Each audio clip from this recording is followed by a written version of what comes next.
They called her a monster. They said she poisoned the earth, that she commanded death itself. But what if the real horror wasn't what she did, but what they did to her first? What if the monster they feared was a monster they created? This is a story from a time when legends walked the earth, a tale whispered in the shadow of Bali's volcanoes. It's the story of Calon Arang. In a quiet village, nestled at the edge of a dark, sprawling forest, fear lived longer than hope. Life was hard, balanced on the edge of a knife. Then, things got worse. The crops, the very lifeblood of the community, began to rot in the fields, turning a vibrant green to a sickly, decaying brown. A strange illness swept through the village, stealing the laughter from children and replacing it with a weak, rasping cough. Every sunset seemed to pull a heavy blanket of silence over the houses, a silence too thick to breathe. No one knew when it started, but they knew who to blame. Her name was Calon Arang. She lived alone, in a small hut at the border where the village ended and the wild woods began. She was a widow, a healer, and most importantly, a mother.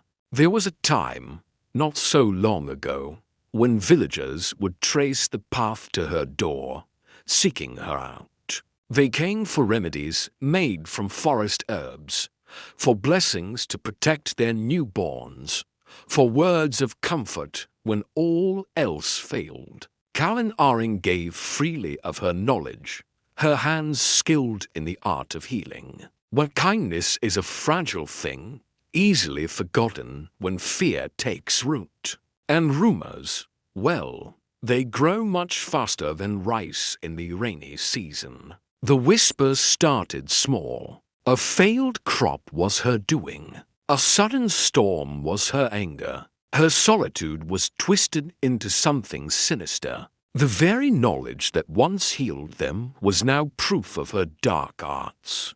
Calon Arang had a daughter, Ratna Mongoli. She was young, beautiful, and full of life, with eyes that seemed to carry the sunlight. She was everything a mother could be proud of. But as she came of age, no man from the village dared to ask for her hand in marriage. The young men who were once enchanted by her beauty now looked away, their faces clouded with fear. They were afraid of her mother. To love the daughter, they believed, was to risk the wrath of the witch. A mother can endure almost anything. She can endure the gnawing pangs of hunger, the deep ache of loneliness, even the sharp sting of hatred from those she once helped. But there is one thing she cannot endure: watching her child suffer. Day after day, Calon Arang saw the light in her daughter's eyes dim. She saw the hope drain from her face, replaced by a quiet, heartbreaking sorrow. The rejection of an entire community was a wound that festered in Ratna Mongoli's heart, and it broke her mother's, and in the crushing silence of her own grief. Watching her daughter's pain, something inside Calon Arang began to change. The healer's gentle spirit started to fray.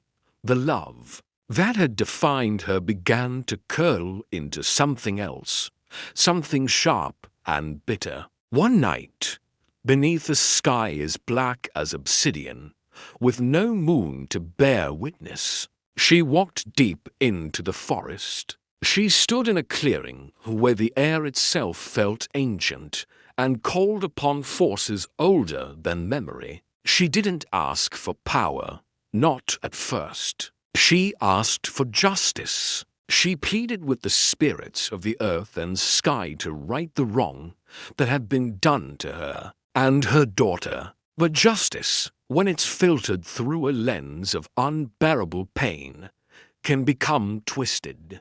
It can become vengeance. The next morning, the village awoke to a living nightmare. The rice fields, which had only been starting to fail, were now completely black, as if scorched by an invisible fire. The water in the wells and streams tasted of ash and decay. The sickness that had been lingering in the shadows now exploded, spreading through the village like a wildfire. Panic, raw and primal, gripped everyone, and once again they spoke her name, but this time it wasn't a whisper. It was a scream. Calon Arang. The news of the plague reached the palace of the king, Erlanger. But the king was wise. He knew this was not a problem that could be solved with swords and soldiers. A darkness born of spirit and emotion could not be cut down by steel. So he didn't send an army. He sent a single man, a powerful priest named Empu Baroda. He was a man who understood the intricate dance between the physical and spiritual worlds. A man who knew that darkness cannot be destroyed, only confronted with truth. Empu Baroda did not march to her home with threats and accusations. He walked the same path the villagers once did when they sought her help. He didn't attack. He didn't shout. He simply stood before her hut, his presence a calm anchor in a storm of chaos. And in his silence, in the steady gaze of his eyes, Calon Arang saw something she hadn't expected. She saw not an enemy, but a mirror. She saw her own pain, her own rage, reflected back at her. She saw the woman she used to be, and the force she had become. The battle that followed was not one of flashy spells or physical strength.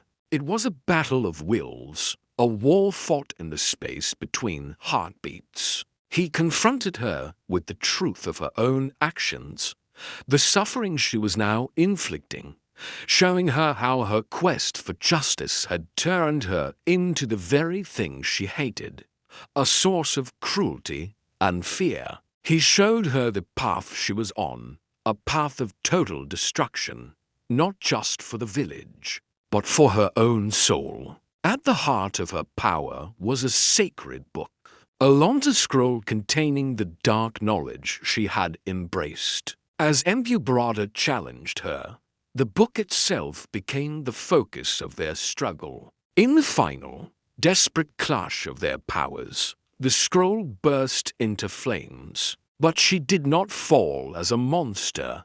She fell as a mother, consumed by a grief so profound it had torn the world apart. With her last breath, the darkness that had held her in its grip was released. Slowly, miraculously, the village began to heal. The plague receded. The blackened fields, over time, found their green again. The water ran clear, life returned. But long after the name Calon Arang faded from fearful lips into the realm of legend, the lesson remained, etched into the memory of the land. Fear is a powerful force. It can turn neighbors into enemies and healers into witches. It can create monsters where none exist.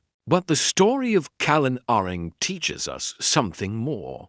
It teaches us that cruelty can do the same. It can take a good person, a loving mother, and as the ancient text burned, turning to ash, so did the terrible power she had clung to. Calon Arang fell. Every legend has a villain. Every villain has a story, face story, the untold side of every legend. Subscribe for more cinematic folklore.